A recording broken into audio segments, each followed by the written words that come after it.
करें दर्शन आप लोग ने। कनेर का फूल, लंबी सी डंडी होती है, पीले कलर का फूल होता है, कहीं पर भी लगा हुआ तुमने देखा होगा। और रोड के बीचों बीच डिवाइडर में जो बीच जगह होती है ना, वहां पर भी पीला कलर का कनेर का पुष्प बहुत लगा होता है। जहरीला, उसको जब तोड़ते हैं तो उसमें से दूध निकलता है, वो दूध भी उसका जहरीला होता है। उसकी पत्ती का जो दूध है वो भी जहरीला होता है। उसकी डंडी का दूध है वो भी जहरीला होता है, वो भी पीला फूल है कनेर। केतकी हंस रही, चंपा हंस रहा, केवड़ा हंस रहा।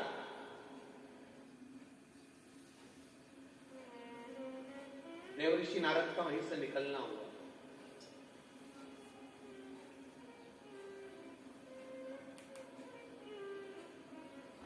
ये जितने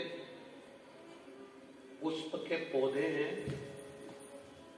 आम का, ये जो जितने भी ये पौधे नजर आते हैं, 84 लाख योनियों में 20 लाख योनि ये पेड़ पौधे की है।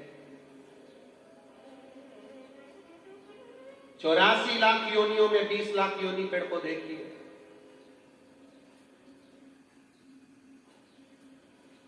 और उसमें भी जो सुगंधित पौधे हैं, प्रसन्न चित्त वाले पौधे हैं, जो बड़े सुगंध वाले, दिखने में सुंदर, अलौकिक लगने वाले, उसको लोग ज्यादा लगाना पसंद करते हैं, उसको अपने घर में लाना ज्यादा पसंद करते हैं। और जो किसी काम का नहीं, बेकार है, जहरीला है, उसको लोग बाहर पटक देते हैं, उसकी कोई कीमत नहीं। 84 लाख योनियों में 20 लाख योनि पेड़ पौधे की है। और वो 20 लाख योनियों में भी कई वृक्ष ऐसे होते हैं, कई पौधे ऐसे होते हैं जिनको पटक दिया जाता है, जिसकी कोई मूलता नहीं रहती। उसमें एक केवड़ा, उसमें एक कनेर पड़ा हुआ। अब कौन पूछे? देवऋषि नारद की दृष्टि पड़ गई। जितने भी पौधे हैं, जितने वृक्ष हैं, ये देवऋषि नारद इन पर दृष्टि बनाकर रखते हैं। और देखिए, इनकी सेवा करना, इनका पोषण करना, इनको लगाना, इनकी परवरिश करना, ये हमारी जवाबदारी है। हम तो आप सबसे एक निवेदन करना चाहेंगे कि प्रयास करा करो, अपने अपने बगीचों में, खेतों में, जमीन पर कहीं ना कहीं बेलपत्री, शमी, पीपल, आंवला, जो तुमसे बन जाए, कुछ अच्छे पौधे लगाने का प्रयास करो। किसी शिवालय के रोड, शंकर जी का मंदिर जाने वाला जो रास्ता हो, उस रास्ते के आसपास में बेलपत्री के पेड़ लगाने का प्रयास करें। दुनिया के लोग जिससे नफरत करते, दुनिया के लोग जिसको धिक्कार देते, धतूरे को कौन पूछे? कांटे वाले पौधे को कौन पूछे? कनेर को कौन पूछे? कोई पशु पक्षी नहीं खाता कनेर को। विष भरा, आंकड़े में विष भरा, मंदार में विष भरा, समी के पत्ते कांटों में पैदा होते हैं, बेलपत्री का पत्ता कांटों में पैदा होता है। सब में कुछ न कुछ दोष है, फिर भी मेरा महादेव उनको स्वीकार करा। मेरा महादेव उसको स्वीकार, दोष है, वो दोष दुनिया को दिखता होगा। लोग कहते होंगे बेलपत्री में कांटे हैं, समी के पत्ते में कांटे हैं। लोग कहते होंगे कनेर जहरीला है, शंकर जी को चढ़ाना नहीं चाहिए। धतूरे में कांटे हैं, भांग में ऐसा है, उसमें ऐसा है। दुनिया के लोग इनमें दोष देखेंगे, और मेरा महादेव दोष में भी कुछ अच्छा देख लेता है। नारद जी ने देखा, सब हंस रहे थे। कनेर के पुष्प को नारद जी ने तोड़ा।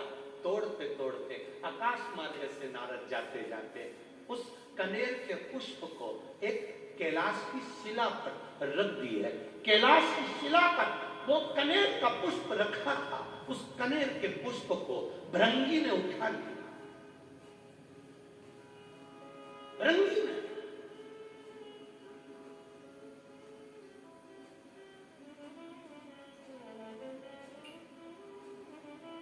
और भृंगी उस कनेर के पुष्प को उठा ले। श्रृंगी ने देखा कि भृंगी ने कनेर का पुष्प उठाया। श्रृंगी ने आवाज लगाकर कहा, भृंगी क्या कर रहे हो? भृंगी कह रहे हैं, मैं जब महादेव से मिलकर आया था तो महादेव के आज चरणों में कोई पुष्प नहीं था। देवादिदेव महादेव के श्रृंगार में कोई पुष्प नहीं था। श्रृंगी ने कहा, यह पुष्प में सुगंध नहीं है, इसीलिए इसको कोई देवता स्वीकार नहीं करता।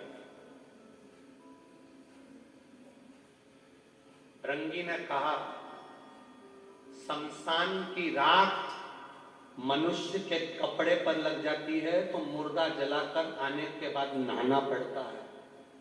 वो शमशान की राख महादेव पर चढ़ जाती है तो वो भी पैकेट में बंद होकर लाखों में बिक जाती है।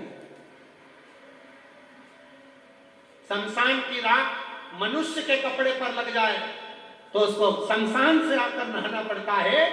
वो शमशान की राख महादेव पर चढ़ जाए तो वो भस्मी बन जाती है। शरीर पर महादेव के लगने के बाद चपटी भभूत में है खजाना कुबेर का, उसकी भस्म से भी कुबेर का खजाना झड़ता है। तो ये कनेर भी कुबेर के खजाने से कम नहीं होगा, मेरा विश्वास करता है, ये मेरा विश्वास है। भृंगी ने कनेर का पुष्प उठाया, ले गया। श्रृंगी तुमदुबी बजा रहा है।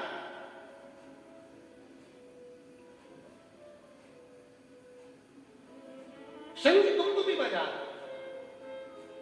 देवी भागवत कह रही है, कूर्म पुराण कह रही है, कूर्म पुराण का 24वां अध्याय कह रहा है। भृंगी ने पुष्प उठाया और श्रृंगी दुमदुमी बजा रहा।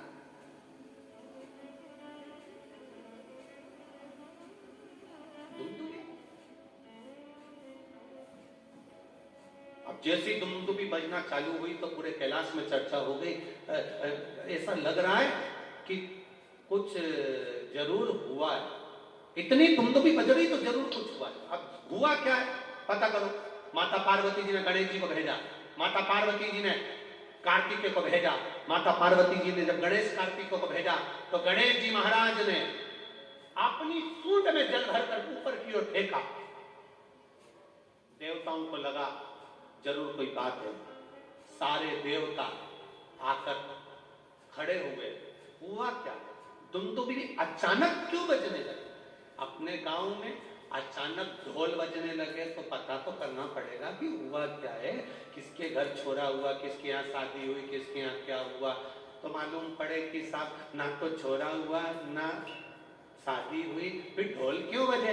तो क्या साहब वो मांगने वाला कोई आया है तो वो आटा मांग रिया है तो ढोल बजा रिया है। तो क्या मांगने के लिए ढोल की क्या जरूरत पड़ गई? तो क्या लोगों की बेल बजाओ तो गाली दे, ढोल बजाओ तो ताली बजाओ, तो इसलिए ढोल बजा। तो इसने आखिर बात क्या है? दुमदुमी बजी तो क्यों बजी? दुमदुमी बजने का कारण क्या है? जो दुमदुमी का नाद पड़ा सारे देवता आकर खड़े हो गए। इतने में भृंगी ने एक कनेर का पुष्प, मात्र कनेर का, जिसमें विष भरा हुआ है, किसी काम का नहीं, जिसमें सुगंध तक नहीं है, जो कोई काम का नहीं था, उस कनेर के पुष्प को भृंगी ने देवादिदेव महादेव के चरणों में जैसे ही रखा, पार्वती जी ने उस पुष्प को देखा, देखकर विचार करा, जो भी सुगंधित पुष्प आता था शिव जी के ऊपर चढ़ता था, भले इसमें विष भरा है, क्यों ना ये भी शिव पे चढ़े। पार्वती जी ने उठाकर शंकर भगवान के कानों में उस पुष्प को लगा दिया। कनेर का वो फूल आज भी शंकर भगवान के फोटो में, पुराने फोटो में, पुराने चित्र में शिव जी के कान में लगा हुआ। कभी कभी किसी ने दर्शन करा है किसी ने ऐसा दर्शन कि शिव जी के कान में कनेर का फूल लगा हुआ देखा होगा। तब पार्वती जी ने कानों में उस पुष्प को लगाया। देवाधिदेव महादेव नेत्र बंद कर स्मरण करते हुए देख रहे हैं। देवता खड़े होकर अपने आप को विचार कर रहे हैं कि ये पुष्प शिव जी पर कितना सुशोभित हो रहा है, ये पुष्प हमको भी मिलना चाहिए। भगवान शिव ने नेत्र खोलकर कहा, ये मुझ पर चढ़ा है, देवताओं को भी प्रिय लगा है, सभी देवताओं को कनेर का पुष्प समर्पित होगा और वो कल्याण करने वाला, कल्याण करने वाला। महाराज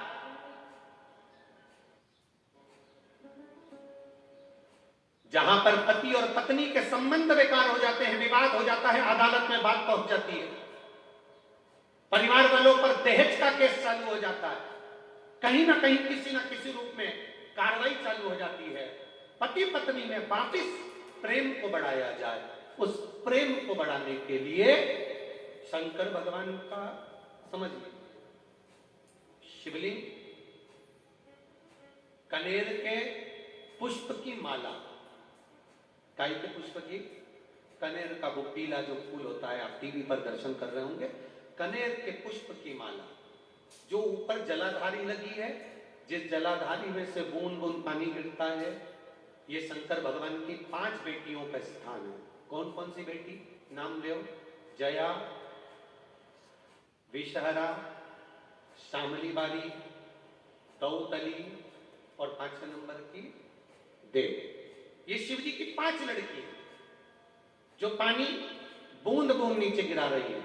शंकर भगवान की बेटियों के स्थान से शंकर भगवान की जो ये जलाधारी है, जलाधारी अशोक सुंदरी वाला स्थान, ये जो जलाधारी है, बेटियों के स्थान से जलाधारी तक जो कनेर के माला बनाकर स्पर्श कर लगा देता है, शिवरात्रि के दिन प्रदोष काल के समय पर उस पति पत्नी में कितना भी झगड़ा हो रहा हो, आपस में प्रेम बनना प्रारंभ हो जाता है। अदालत का केस धीरे धीरे समाप्त हो, अदालती कार्रवाई। यहां तक कहा गया कनेर का पुष्प, भाई भाई में विवाद हो रहा हो, जमीन के लिए विवाद हो रहा हो, किसी प्रॉपर्टी के लिए विवाद हो रहा हो, या किसी अन्य विवाद में पड़े हुए हो, या तुम्हारे दुश्मन बढ़ रहे हो, तो भी कनेर का पुष्प शिव को समर्पित किया जाता है। कनेर का पुष्प सुख प्रदान, आनंद, जिसको कोई ना पाए उसको मेरा महादेव पाए।